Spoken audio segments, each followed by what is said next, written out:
এতদিনে এই রুমটার নেগেটিভ এফেক্ট এবার আমাদের উপর এসে পড়ল। এই বিল্ডিংটার ভালো দিকের কথা তোমাদের কত বলেছি।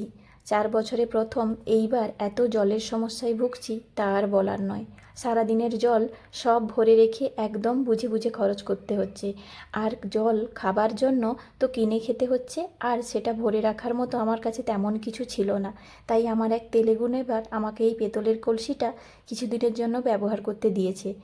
এই বাইরে থেকে কারোর কাছে ছোট ছোট হেল্প পেলে কী যে উপকার হয় তা আর বলার নয়।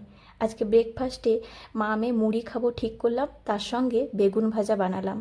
দীর্ঘ বছর বাইরে থাকার জন্য কলেজ থেকে অফিস থেকে ফিরে এসে বা যাওয়ার সময় কত যে মুড়ি চানাচুর খেয়েছি তা আর কী বলবো।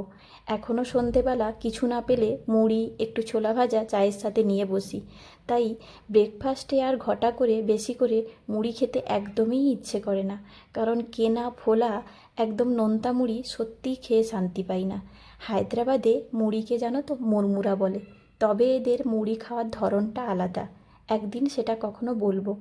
আর লাঞ্চের জন্য বানালাম কুমড়ো ভাজা আর আমার ভীষণ পছন্দের পটল আলু সয়াবিন দিয়ে ঝোল। আজকে কোনোভাবে দুটো তিনটে কড়াই না করে একটা কড়াইতেই সব রান্নাটা করলাম। আর আজকে আমাদের এই সিচুয়েশান না হলে কিন্তু আমরা এইভাবে চলি না, তাই না? তাই প্রকৃতির এই খারাপ সিচুয়েশানের জন্য কিন্তু আমরা নিজেরাই দায়ী।